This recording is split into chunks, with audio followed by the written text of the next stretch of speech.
Hey guys, what's up? Tim Nydell here. Today's video is going to be really different from usual. It's not really a vlog style because I just received word today that we lost an incredibly talented guy. Will Vinton passed away today at the age of 70. Of course, he was the creator and director of the California Raisins. So many amazing things this guy did. I mean, one of my idols. He really was. And I actually got to interview him back in January of this past year of 2018. And I released the audio of my podcast, Saturday Morning Rewind, but the video has never been released before. So I thought today would be a great day to release that video. So this following video was recorded late December of 2017, and it's my interview with the incredibly talented Will Vinton, who will definitely be missed. So here it is.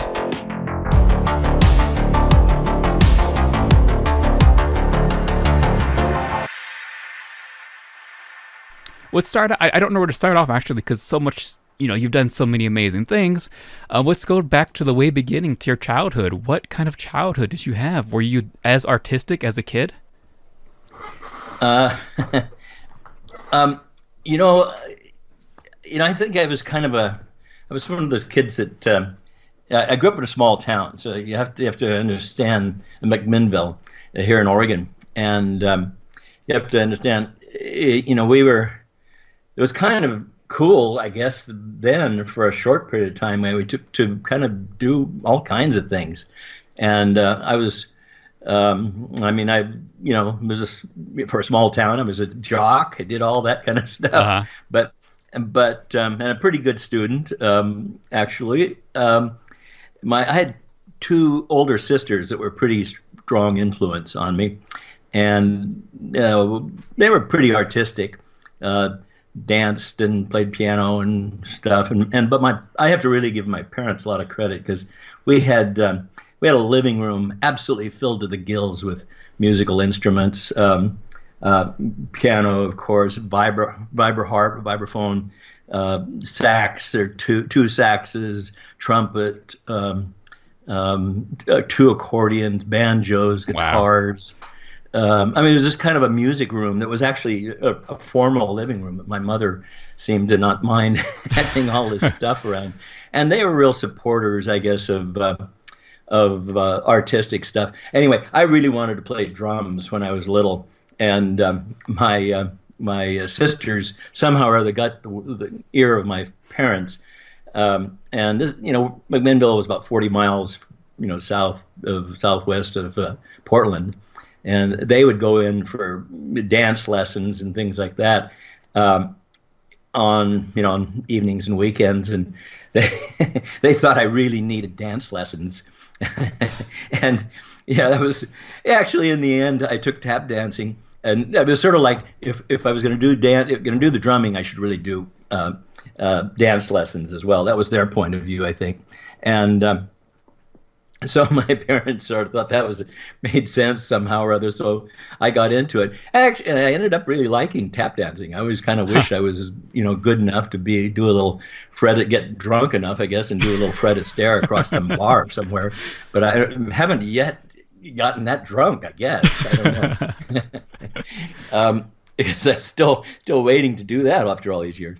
But it was I played in bands as a drummer through my junior high school years. We had the Rhythm Blades and the Henchmen and the Lord Jim and the Counts, and different bands. Played a little piano, played saxophone a little bit back then.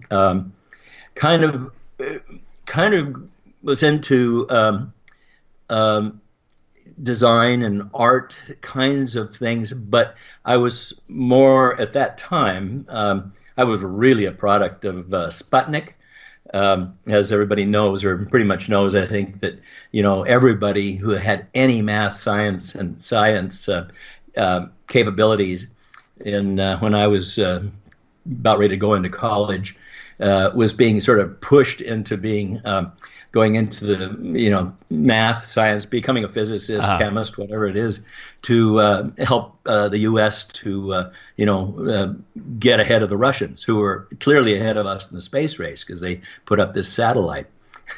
So it's I dutifully was a pretty good student at that, and so I dutifully marched off to become a physicist at the University of California at Berkeley, and where I ran into unbelievably smart, brilliant young 18-year-olds that just kind of used me as a climbing as a stepping stone. But I did make it all the way through to being a junior in physics, and that was the most grueling, probably 2 years of my entire life, just because it was such intense math, science work. It's a great school and brilliant students, and I'm so glad there are people out there like that. But I wasn't cut out for it, and I was constantly kind of looking over my shoulder at my art student friends' work and whatnot, and I ended up really liking. Deciding I was going to go and finish, get my degree in architecture, because I had kind of taken some art history classes that I just loved that were in the architecture department, and that actually worked out really terrific because I'd already done all the hard stuff in architecture, the math and engineering and so forth. I passed out of right away, so it was kind of a pretty easy and free run, and that's where I really picked up filmmaking intensely and started to do projects instead of like term papers or things like that. At the end of a project, an architectural project, I started using film, and early on the value of just a good visual film or presentation of some kind. Be sure and get an A. But that's also where I inspired by well-known Spanish architect Antoni Gaudí, who didn't do any straight lines whatsoever. Sculpted, basically designed all of the buildings he did through sculpting. And that was my first kind of introduction in a big way. I started designing with plasticine clay. So Wow. It was really kind of my first introduction in a serious way, other than when I was a little kid and I used to make little clay models, and put firecrackers underneath them and see what happened, stuff like that. But anyway, so that was I don't know if that's what you're looking for, but it was interesting for me because I did have this other life, and some of my sort of more jock friends, I played football and whatnot, and track. And some of my more jock friends gave me a little bit of a hard time about all the music stuff and dance and all this stuff. but I really enjoyed doing kind of a lot of different things. And I have to say, that's something that's been really fun about being a filmmaker in general and an animator and overseeing, animation projects, is all of the different kind of disciplines that you sort of get into, and you pull in, from who knows where in your past to sort of do certain kinds of projects. I mean, there's no project that I've ever done was really very similar to the one before it. In fact, that kind of made it much less interesting for me, and also for a lot of the colleagues that I kind of nurtured and worked with me. We all felt kind of the same way, that I think everybody, for some reason that I gravitated to and hired and so on, they were really kind of Renaissance people, did all kinds of cool stuff, as well as being great artists and animators. Yeah. So nice. Love that mustache, by the way. Love that mustache. I'm conscious of it because I can see myself in this thing. It's like, oh yeah, I better make sure it's going in the right direction. Normally I don't probably preen it quite as much as I will in this interview. That's amazing. So, Closed Mondays. Tell me about making Closed Mondays. That is, by the way, it's amazing. I saw it years and years ago, but I rewatched it last night on YouTube, and it blows me away. The detail on that character's face is just magnificent. Yeah, Closed Mondays was, it always feels like it was really a first film, but it really wasn't a first film because I made probably maybe 8 or 9 films, experimental films in college, partially in the architecture program and partially just around that time. And I even made it because I was at Berkeley in the '60s. I carried a camera with me to classes when we were protesting to try to get the U.S. out of Vietnam, and got some amazing footage. Which one of the films I did was called Gone for a Better Deal, but it ended up being a lot of really valuable footage that ended up going into films like Berkeley in the '60s and that sort of thing, almost as sort of library footage, complete with like the helicopter going across Sproul Plaza, spraying tear gas, as if it were like Agent Orange or something like that, across the plaza of the campus. Just amazing stuff. But my kind of first love was doing these kind of I guess you'd say kind of experimental things. A lot of it was pixelation, where you take a human and basically just move them around a frame at a time, and create these really kind of funny fast action things. And sometimes we'd do it with just objects. And one of the most fun things I think I did down there was I always seemed to be sharing houses and things with animators, or not with animators, but with artists, architects, and so forth. A lot of people with a lot of artistic skills, and so there early on the stop motion camera got used a lot to just set up on the tabletop, the kitchen table, and lights and just basic kind of setups, and using the plasticine as a kind of as a medium. We would sort of do it almost like an entertainment.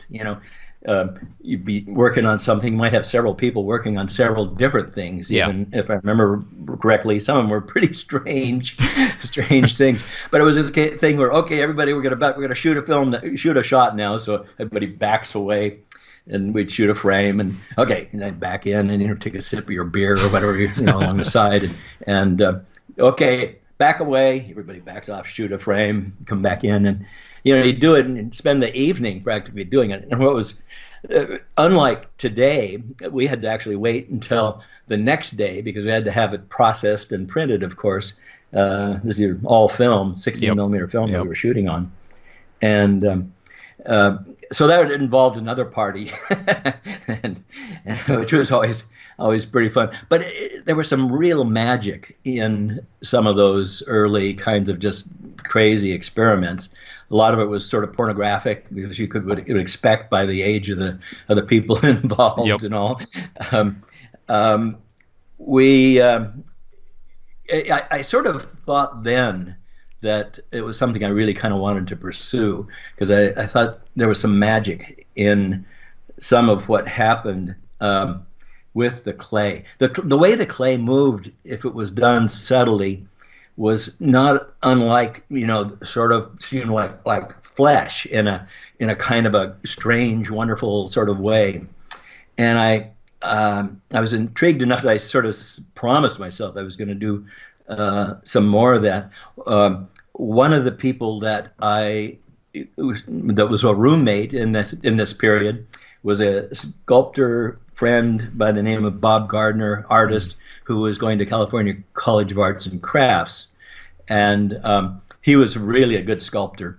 And so after college, I finished up a documentary, a long documentary on counterculture, which was called Gone for a Better Deal, and then settled back up in the Portland area, and started working mostly just to make a living. I would do editing and camera work, and even some directing of documentary feed of industrial documentaries, commercials, that sort of thing.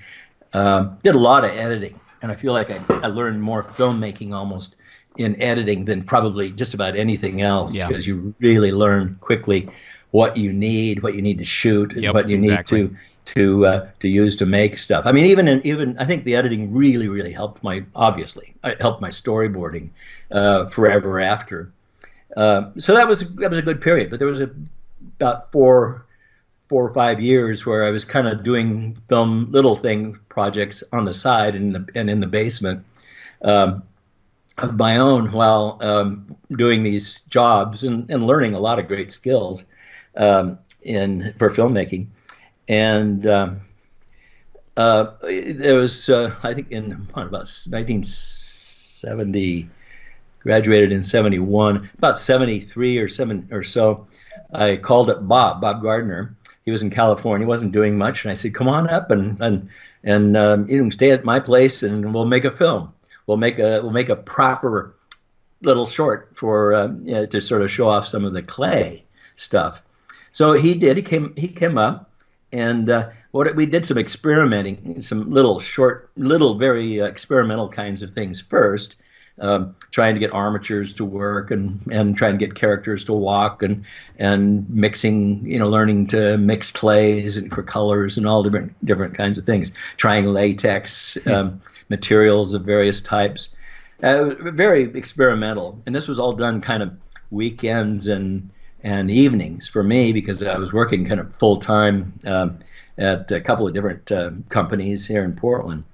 Um, I say here in Portland, I'm still here. Yeah, yeah. And really enjoyed, I guess, the lifestyle up in the Portland area more than anything. It had a good music scene and a lot of artists around, and there was a good filmmaking scene too back then. That was pretty cool. Um, and So part way through with Bob, the goal was to make some kind of film, and what we did was kind of decided what were the best techniques of this sort of that we've been experimenting with that we should show off, and put into this film. Because that was kind of the point of it was to sort of show off what this stuff could do. Because I really hadn't seen anything like it. Really, I mean, there was some stop motion work for sure in some of especially from Eastern Europe, and some clay, but usually it was kind of monochromatic. There was a great film that I really loved by Ellie Noyes called Origin of the Species. I think it's called Clay, Origin of the Species, which is a wonderful film, but all kind of black and white or monochrome, you'd say, done to jazz music. And I loved that. That was done several years before I probably even got into this stuff at all. So I thought there were some cool things, but I wanted to use full color. I wanted to use all of the techniques that I'd learned as a filmmaker. Using close-ups, using rack focuses to create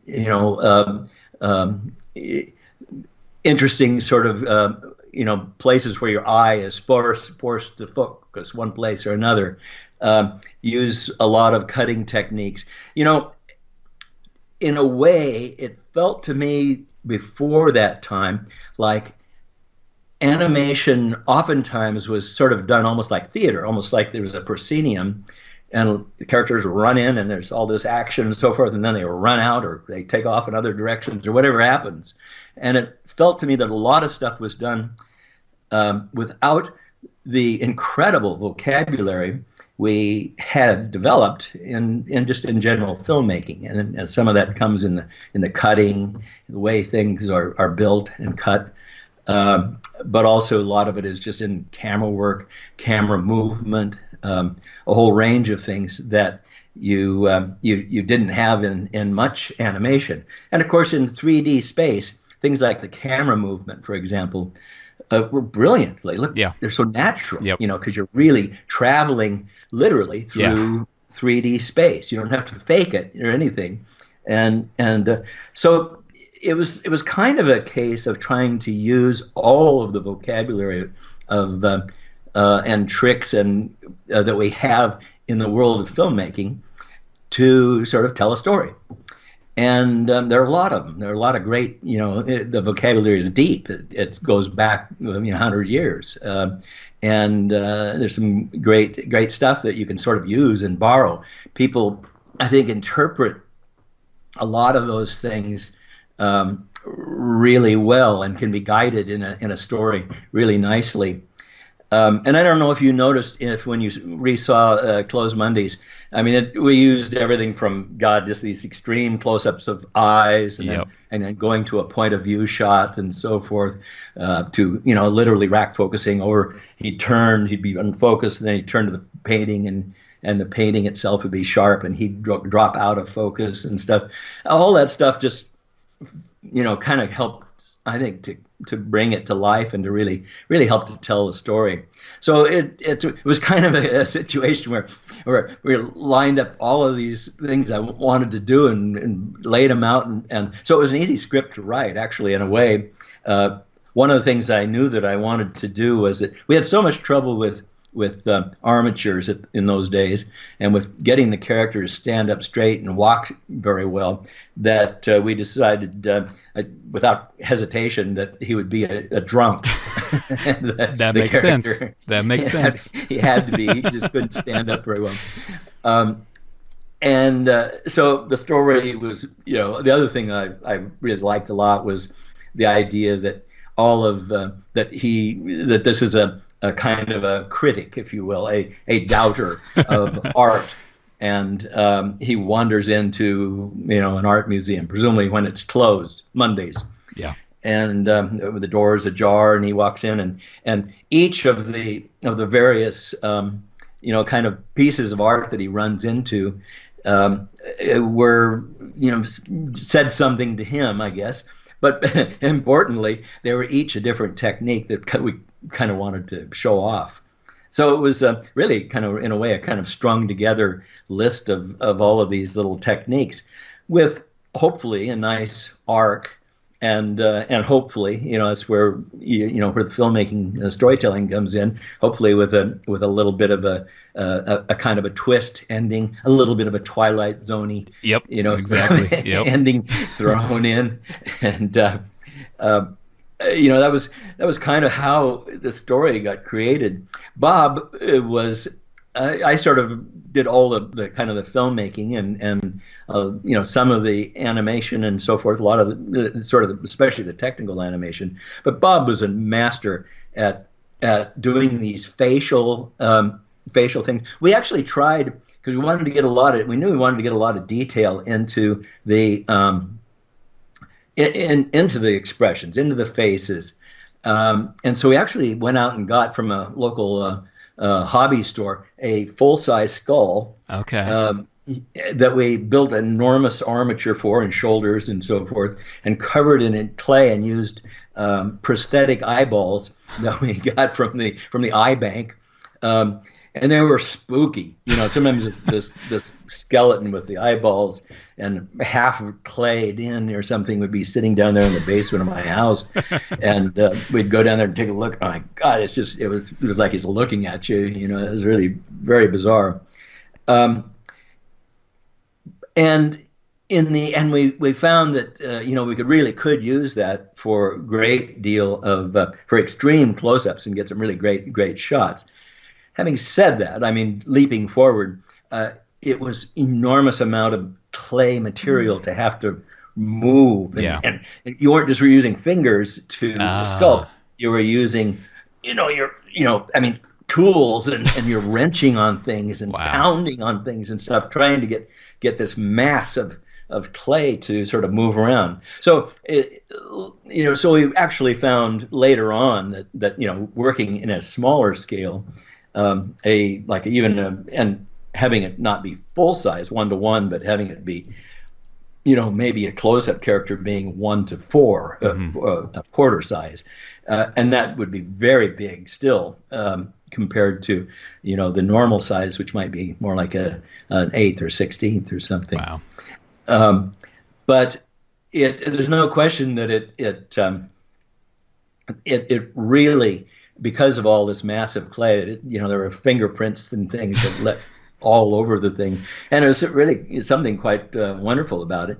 Bob's sculpting, he was he couldn't do sort of really refined characters. Let's say a beautiful woman very well anyway. His thing was this craggy thing, and so this weathered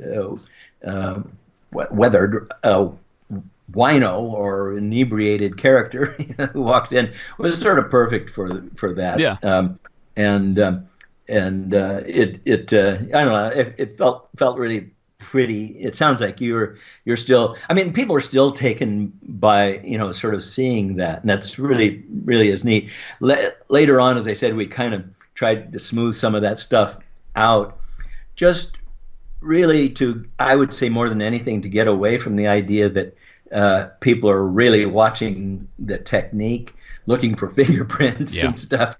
And because I had sort of the point of view that you really want people, it's great to sort of like the approach, like the technique, but you really want people to sort of forget about technique at some point pretty quickly in a story and engage in the story itself. And so in fact, that's one of the things that led me to, for almost all of my career, to sort of avoid mixing mediums very much. And it's one of the reasons I sort of gravitated to all clay on everything. And you take like the movie Adventures of Mark Twain, 10 years, 12 years later, everything, including the skies, the clouds, everything was done in clay or clay painting or clay material. The idea that there was no, materials, no burlap, no material, where you see a weave and so forth, that isn't a sculpted. Now, is it true? Is it true that is the only movie ever made where it's 100% clay? That's what I heard. Oh, absolutely. I don't think there's any question. I mean, you understand that everything has an armature or wood structure underneath it. It'd be like clay coated, or there'd be styrofoam, and then hot clay melted over the top and so forth, and then sculpted up from there. But no, I don't think there's any question about it. Not only it's also the first, as far as I know anyway, first clay animation film in its entirety, as well. So I'm not sure. Actually, interestingly, I think there were a number of stop motion films that were nominated prior to Close Mondays, but Close Mondays was the first one to win an award, which was kind of cool in itself, because that was a bit of a milestone, Close Mondays, in that sense. It was like Disney had, I think we were up against Disney and the usuals, Warner Brothers. I think it was Winnie the Pooh that we were up against with Close Mondays. And so it was really kind of cool, because it was sort of, we realized early on we were breaking some very, very cool ground that had not been touched much. So it made those times very fun, and it spurred us on to wanting to do nothing but sort of creative and original projects, for a decade, which is what we did. Oh yeah. Tell me about the start of California Raisins and how you got attached to it. Yeah. Well, this is actually after, of course, about 15 years of doing this, when, because a lot of people only are aware of, say, or especially in the old days, they were only aware of the California Raisins. And so they would ask me, what's it feel like to, have a success like this or overnight? Well, I was 15 years into it by that time. We had done a, movie, 3 half-hour, TV type shows, and a dozen experimental films and 5 Academy Award nominations and so forth by that time. So it wasn't at the beginning of the career, but I guess it was in '86 we were approached by Foot Cone Building in San Francisco, advertising agency. The California Raisin Advisory Board wanted to do some commercials, tiny media budget. I think their budget was like $5 million, media buy for for a year or something like that. I mean, you have to, even in those days, you have to compare it to, say, like a Coca-Cola would probably spend 500, million or something on their media buys. I mean, it was the 5 million was sounds like a lot of money, I suppose, but it wasn't for that kind of thing. It's tiny, but it sounded like a really good concept. And we had done a few commercials, Domino's Pizza Noid, and a few for Kentucky Fried Chicken, and a few I remember prior those. to that. Yep. That were pretty good, and I enjoyed doing commercials. So this already came from Foot Cone Belding and from the creative director Seth Warner to do. They wanted to personify the Raisins, and they knew they wanted to use. I heard it through the grapevine already, which was brilliant, and that sort of, in a way, set the tone for everything, for the choreography, the designs, for the storytelling and whatnot. Because we kind of went to directly to sort of Motown looks and styles, attitude. Yes, the music was really well done. I think at the plant in San Francisco, we did most of the commercials initially, and so it was a pretty interesting project. And we actually brought in some dancers to do some sort of it was actually kind of pre-hip hop sort of stuff, kind of hip hop sort of dance moves. That were really, that were still in the vocabulary, I would say, of the Motown feel and all, and the Motown dancers, that sort of thing. And we'd shoot the dancers, a reference film of them, and study a lot of kind of the moves and whatnot. And so the very first one we did was called we called it, I think, junk food, or maybe got a couple names, conga line, which was basically just a couple having snacks, and there's little candy bars and stuff around, and raisins, and the raisins of course are very cool, and the candy bars and stuff and the gum and everything is really uncool. and they come out and they're dancing around, and just kind of blows the candy away. And the young couple goes, just watching TV and enjoying it. All it was a little narration at the end, where it says, "California raisins sounds great, doesn't it?" And it's, that was the first spot, and they started playing that spot. I don't know, kind of in various regions. I think some key regions, with this small media buy, and within days, actually, within about 10 days, the thing was amazingly talked about, and it was a hit.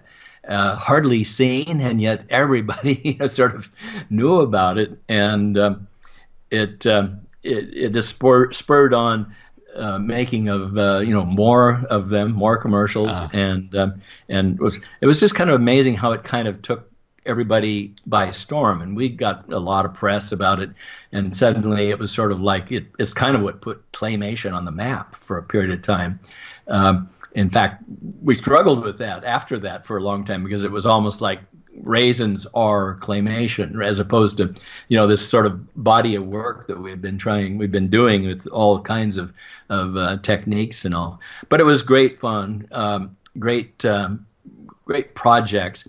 One of the things that happened after that is we started doing celebrity, singer entertainers. Oh yeah, Michael Jackson. Including we did Ray Charles, and that was one. That's right. Went down to shot Ray in a studio singing the song live, and we photographed him again, used a reference film of him doing his version, very Ray Charles-like version of "Heard It Through the Grapevine," and his the Raisins come out and back him up, on his piano in that particular one. We spent forever trying to do one with Whoopi Goldberg, designed her and so forth. It for whatever reason just didn't work. Huh. Did a couple others, but one of the best ones was we were working with Michael Jackson on his Moonwalker thing, and then also had done a little bit of stuff. So I'd gotten acquainted with him a little bit, and this is at the top of Michael's career. And it's kind of a good story, but I'm just working at the studio in Portland, and my assistant comes in, and Michael wants to talk. I'm in a conference. Michael wants to talk to you. My assistant says, "Okay, well, tell him I'll call him right back. As soon as I get out of this meeting." And he and my assistant's kind of insistent that he really wants to talk to me right now, like really, really urgent, had really something important. So, okay, well, let me take a break.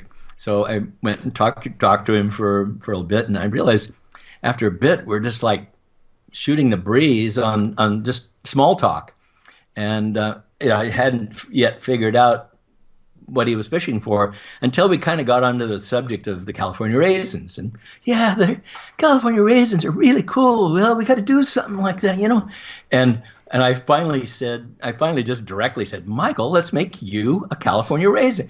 Yeah. It was like instant. And that's kind of what he had been going for. He'd been sort of fishing for. So it led to a brilliant project that I really one of my favorites actually that we did. That was really Michael Jackson-esque, inspired. And it was done as a 60-second commercial, 60-second spot, done for theaters primarily. And that was when theaters were starting to do some commercials. Okay. And they didn't play them all that much, but it also played television at some high-profile spots, places, and so that sort of thing, as a minute spot. But it was it was really an amazing experience. He told me right off the bat he had this terrible experience with Pepsi Cola just a month before, where he earned something like $10 million to do this spot, and in the process, in the production, he had all these terrible arguments with the advertising people, the advertising agency people, and he also even caught his hair on fire. I remember that because of some of the grease or oil or something or other. I mean, the whole thing was just an awful experience for him. So he told me with no uncertain terms, listen, Will, I'll do it free. I'll do it gratis if I don't have to even meet the agency people. Well, wow. The agency people are my bosses, so it put me in a pretty kind of an awkward position for sure to even tell them the first meeting. Great news, guys! We got Michael Jackson for free. He wants to be in on the creative and all that sort of thing. That's the good news. The bad news is he doesn't want to even meet you. I mean, it's like, what? and they agreed, but they never thought that he would actually stick to that, okay. And he did. Yeah. And wow. They were disappointed in that particular part of it. For me, it was a dream because basically he had set it up that he and I would do the creative on it, and that led to really a kind of a great experience with Michael personally, because I would sometimes go down several times. I went down about 3 times to Neverland and spent 2 or 3 days, just in his guest quarters and stuff. Wow. and just working with him one-on-one or playing with him. I mean, he'd take us around. My wife went down a time or 2, I think, and as well, and we'd take these little golf carts out to see the zoo that he was building, and the giraffe was there to pet, getting ready for its giraffe cage, and I mean the whole thing was just outrageous. Wow. And as I say, he was sort of at the top of his game, as the king of pop, in those days. We sometimes when I was down there, we didn't really spend very many hours working on the project. I'd storyboard some things or we'd come up with some ideas, but mostly we just kind of kind of play around. Sometimes I'd shoot reference film. He'd be at a recording studio, and I'd just go back in the hallway or something and shoot some stuff with him, because he would want to. He really.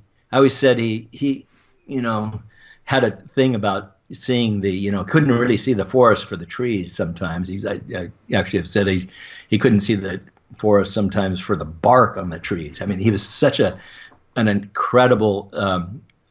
He was so focused on the details, and as long as somebody was looking out for the forest, that worked beautifully. Actually, because every little detail proved to be, kind of an addition and contribution to the whole thing. He we spent a lot of time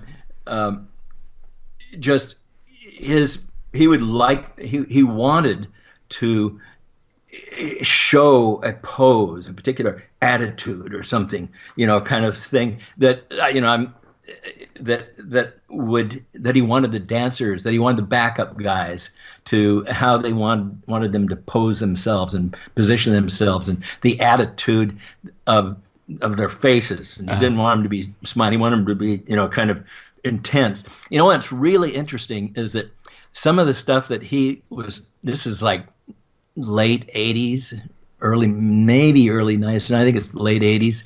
And one of the things that's really interesting is that this is 10 years before I ever saw rap starting to use those exact same moves and things.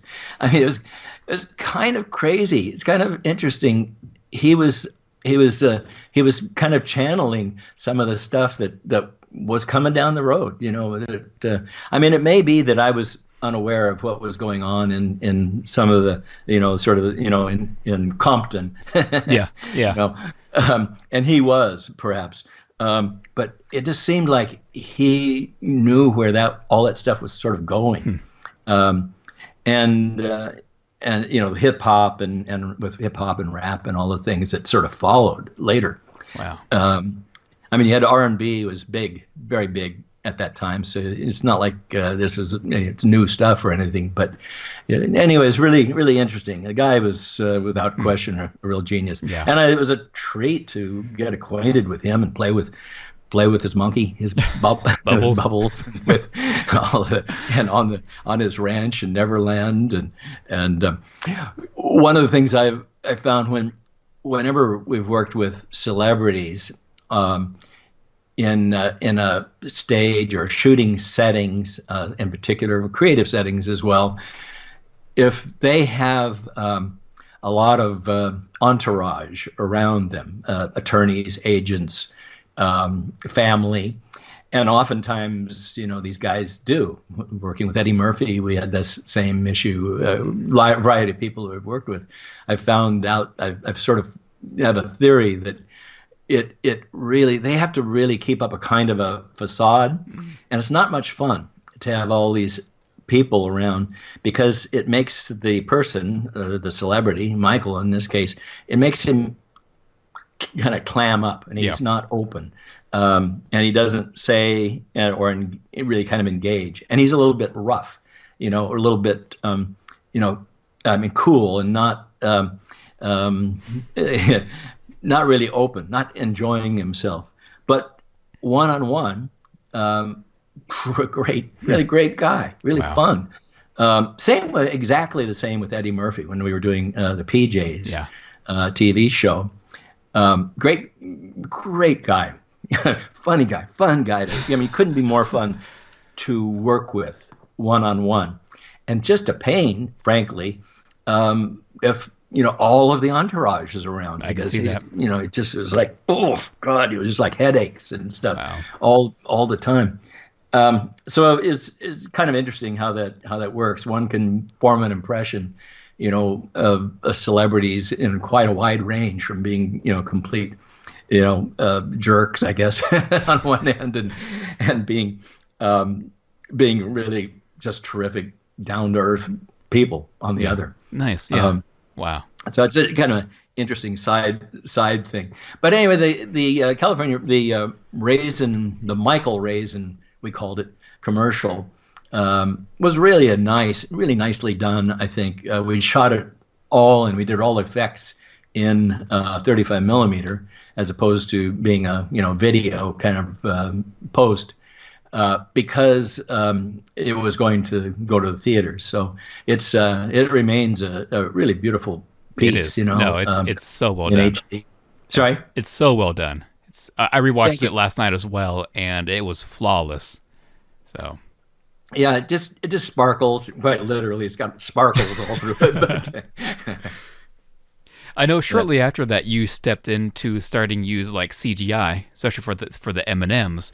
What was that step for you like? Did you miss the clay work after that? um, we really began to see, especially in the early '90s, we had always kind of been interested in digital tools, but in the early '90s, the tools, the digital tools, computer animation was just beginning to get to the place where it's sort of artist accessible. Before that, you had to be a programmer to even touch the stuff, and the ideas, the stories and things that were being made before early '90s were just kind of dreadfully awful. What computer geek might come up with as opposed to a filmmaker, frankly. And so there was a transition there that happened in the early '90s where the software began to be really pretty usable. And at the same time, we were sort of seeing what we were doing as less about claymation per se and more about just great characters, creating really interesting kind of characters. And so we kind of took a slightly different twist where everything in the past had been all clay. We were sort of informed by the design and the characters and so forth to do everything basically in CG and computer graphics. And when we started to actually, we had a lot of commercial work in those days, especially after the California Raisins, and we began to sort of offer it kind of either way. You could do it in claymation, you could do it in computer animation.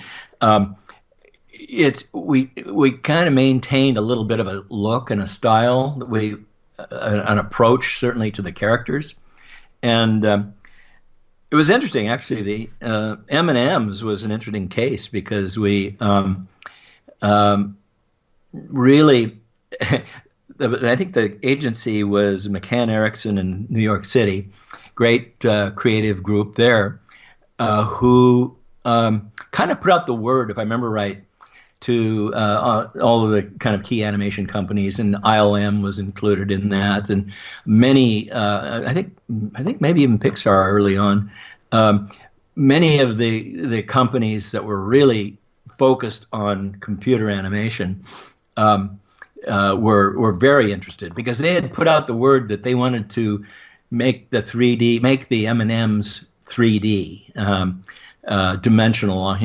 dimensional characters, as opposed to, going way back. M&Ms had a campaign that 50, 60, 70 years ago now, where, they were just little drawn characters, and they're chocolate characters, and they jump into the candy coating pool and hop out and dry off. And it was just kind of everybody kind of knew about M&Ms and these little chocolatey characters, but nobody really knew them. Nobody knew any characters. So what we did actually, and I recommend this to other, I guess, people who might be pitching ideas and so forth.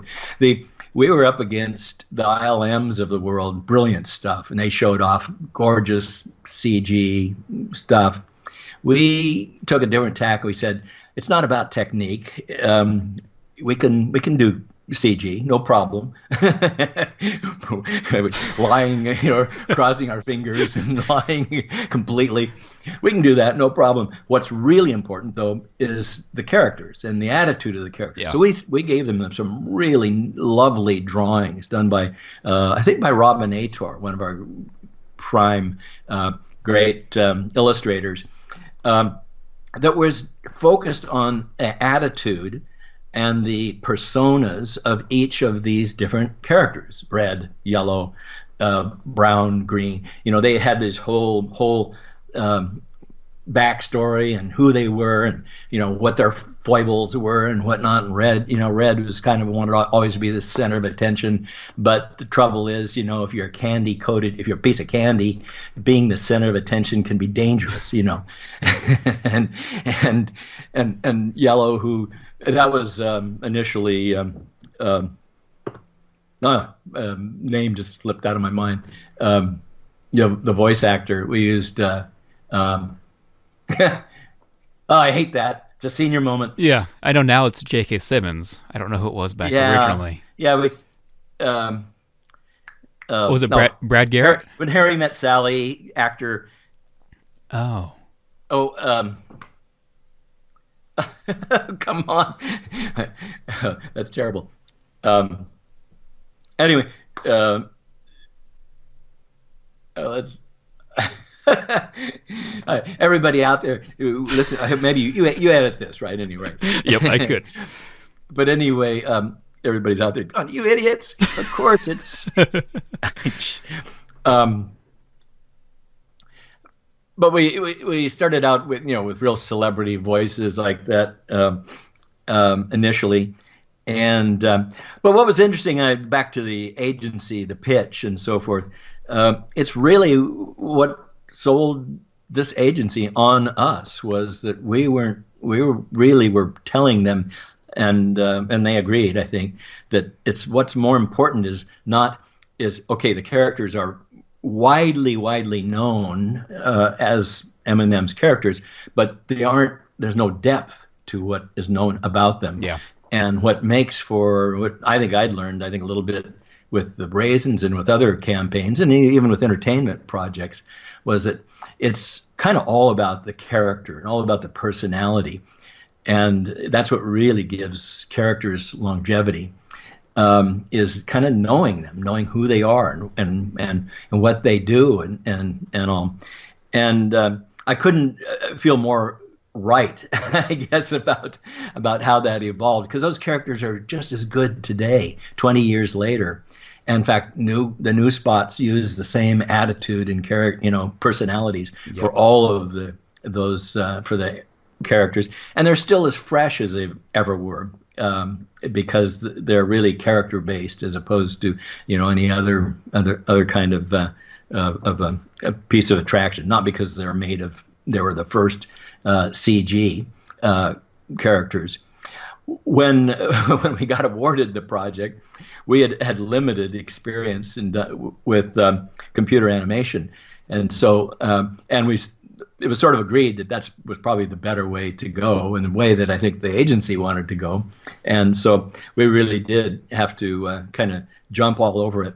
And I think we succeeded in those first commercials just by brute force, just by kind of forcing the CG tools that we had to sort of work, and then fix them some more, and anyway, there was a lot of sort of I guess post work in all of that as well, but they worked, and the character and the character attitude did come through really quickly, and that campaign launched, and gosh, like I say, it's I don't know how many, what is it, 20 years later, 30 years? No, yeah, like almost 30.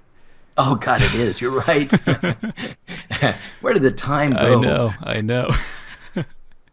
Now, I know shortly after, this is something I didn't know about until maybe sometime last year, how you lost your own company, and you couldn't even use your own name from then on. That is just insane.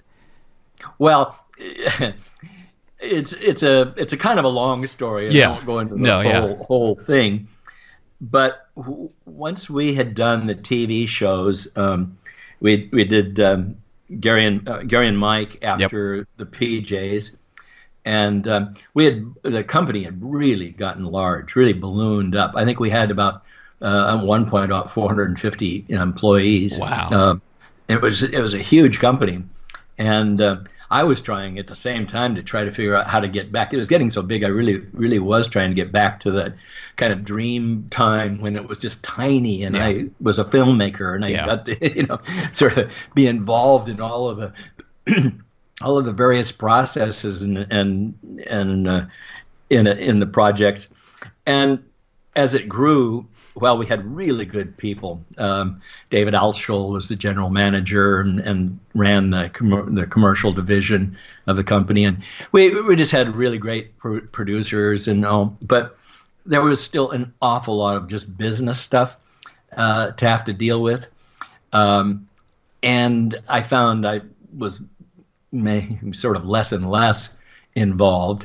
I'd try to help out because we bring in other budding directors so that we could do multiple projects and multiple episodes on shows. But it was, for me personally, it was kind of unsatisfying compared to the joy that I had in the earlier days when it was just like, create the whole thing out of whole cloth, just the way we wanted to. And so I was kind of looking to get back to some kind of form like that. I thought maybe hiring a CEO for the company to run the company and to take us presumably to another level would be the answer. Kind of tried that, and that actually, in a way, kind of backfired because we ended up spending a lot of money thinking that the CEO and his people felt that we could grow and kind of didn't really understand the business that we had already created, and that had been quite successful, but not really in a huge growth way. And so that sort of backfired, and we had brought in investors, and one of the key investor actually was Phil Knight.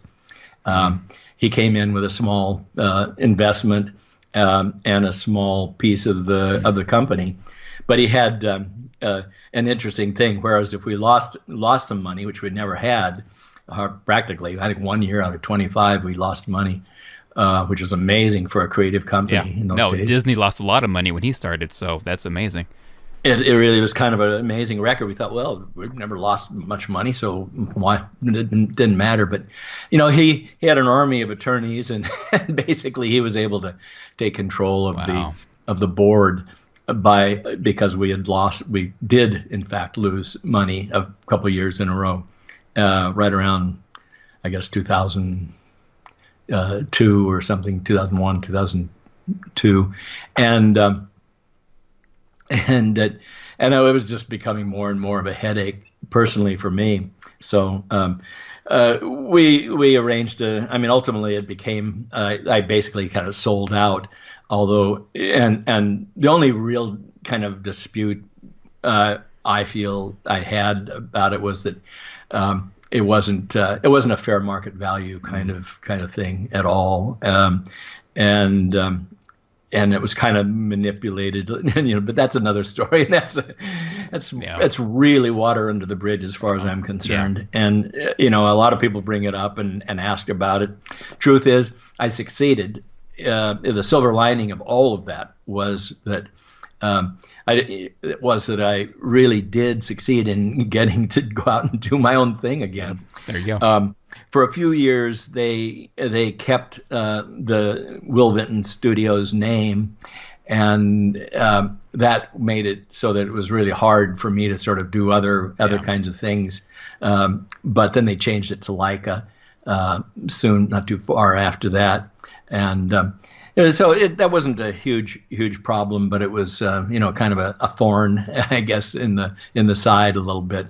But since then, I've really just had a lot of fun. I've actually been doing a lot of different things. I did a graphic novel with Dark Horse. It was fun, and wow. We may make a movie project out of that. It's called Jack Hightower, had a writing partner. We did a number of screenplays. Andrew Weiss and I did a number of some of them were spec scripts, some of them were commission kind of just story scripts for animation mostly. And I've gotten really interested in theater, and I'm working on a musical. Oh, wow. With David Pomerantz, who's the songwriter, fantastic songwriter, just great. And we're doing one called that I've been working on for a while, called The Kiss. That's kind of an adult version of the Frog Prince sort of tale. And I have a couple others that are on a little more of the back burner, musicals. And if it's quick. One might be quick to ask, well, could it be animated? Yeah, they could easily be animated shows as well, as Disney's shown between, things like Beauty and the Beast, between animation in particular and theater and Aladdin and Lion King and all those kinds of things. So there is that connection. But the thing that I personally love the most about this particular phase for me is I just love music, always have, and to do musicals is it's just kind of a dream come true for me. And we've worked a number of years. David and I worked a number of years actually on The Kiss, and one of my colleagues and friends in New York asked me how many years we'd been messing with it and so forth, and he said, "Oh, that's pretty good. Well, you only have 7 more to go." Because on average they take that long to launch. I'm going, no, don't tell me this. Don't let those don't let those jocks from high school know that you're making a musical, because now they will make fun of you. Well, I don't think they will anymore. At some level, one either proves themselves or gets old enough they don't care. Yeah, exactly. So I do a Patreon campaign to where I have listeners who can ask questions. So I have a question from a fan right now, from Mike Clemens. He wanted to know if there was a project you ever worked on that you absolutely hate and wished you can go back and correct it. That's a pretty interesting question. Usually people ask the Exactly. Yeah, project you hate and wish you could. Well, there are a few of them that never got finished. Okay. Because I hated them fortunately, before we spent the money to do all of the post-production work on them. One was, and it's not really so much that I hated them either. It's just that they didn't work, or they weren't very good. They weren't very funny, or something like that. But I wouldn't mind going. I mean, I've thought many times about some of those kinds of projects, of going back and seeing if I couldn't fix them, and then release them or something. Yeah. Usually when you commit to the post production, you print the films and so forth. It's kind of like a child, for me personally. It's kind of like a child. They go out into the world and they are what they are. Yep. For all their flaws and so forth, and all their good qualities, and so it's kind of hard to think about going back and redoing them. I mean, it's funny. I've done some things like after Close Mondays, we had a Rainier beer commercial that we did, and I was just really just trying to get rid of this huge Rainier mountainscape, that had been built, and came up with this show called Mountain Music, and it's basically just turned it into, like, in order to get rid of it, we blew it up with it became a volcano. It's kind of in the Mount St. Helens era, I guess. Uh-huh. It's a project that probably thematically wasn't completely thought out. It was sort of an environmental thing. People are playing nice music out there in the forest,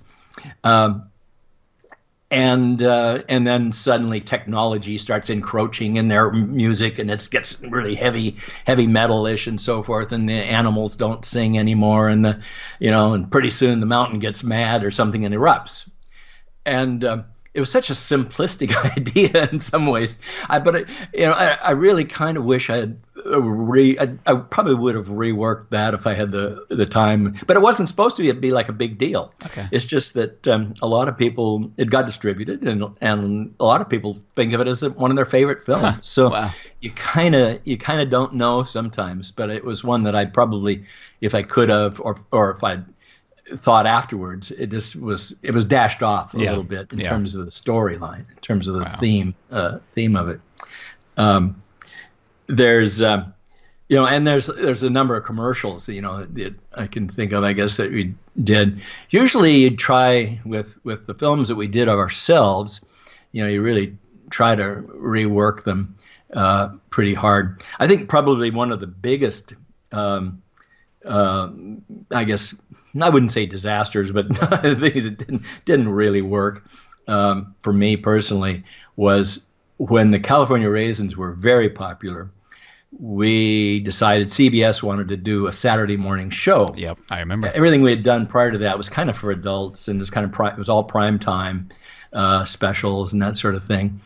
And so the problem was that CBS's Saturday morning budgets were so small that even though we were really cheap in our work as well, they were even smaller, even tighter, those budgets. And it was a kind of a system already built up with cell animation as to how those were done. And we kind of followed that model and decided to do them in cell animation and had them.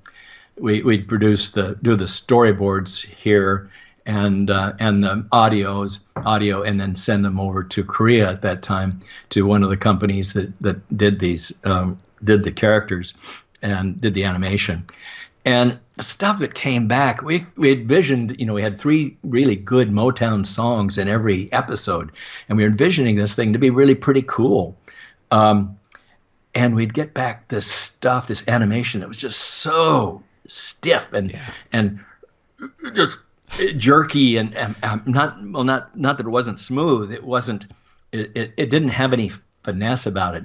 And what we kind of realized is that the Korean animators, at least at that time, there's some great Korean animators, don't get me wrong, but at that time, just these particular people did not understand what it meant to be cool. And well, I'm just this white guy, I'm like inner city black here, but I really grew up on great Motown entertainment. Yeah. I grew up on just all this super stuff that as Americans, American kids, we just took for granted.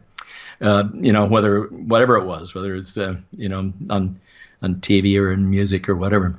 And we realized that it was going to be a pretty tough thing. We went ahead and we finished that whole season out, but there's a lot of really dorky animation in that thing. I mean, every single episode, if I had my choice, I'd go back and redo it in Claymation, and if we had the money and so forth, you'd do it, because there were some stories that were pretty fun and all, I think, but they just didn't. They really didn't look very good. They didn't hilarious.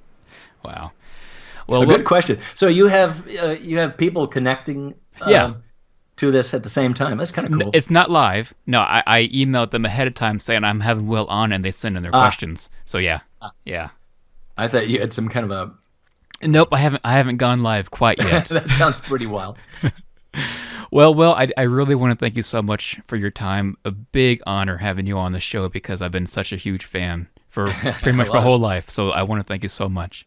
Well, it's a pleasure. I'm glad to do it. It's a cool thing that you're doing here. I love to see that. Thank you so much. And I'm having this release on Monday, so I'll let your people know that it's coming up Monday. So all right. Very good. Thank you, Will. Thanks a lot, Tim. Yep. See ya. Take care.